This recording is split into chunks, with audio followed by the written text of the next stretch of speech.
তো হবে না আর এই জীবনে, দেখা হবে জান্নাতে ফুল বাগানে।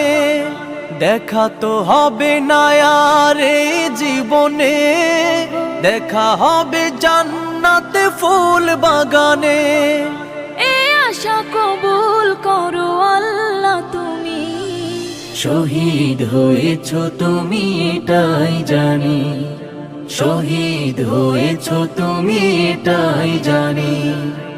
আল্লামা সাঈদী তুমি মরণি, শহীদ হয়েছ তুমি এটাই জানি, শহীদ হয়েছ তুমি এটাই জানি, শহীদ হয়েছ তুমি এটাই জানি, শহীদ হয়েছ তুমি এটাই জানি।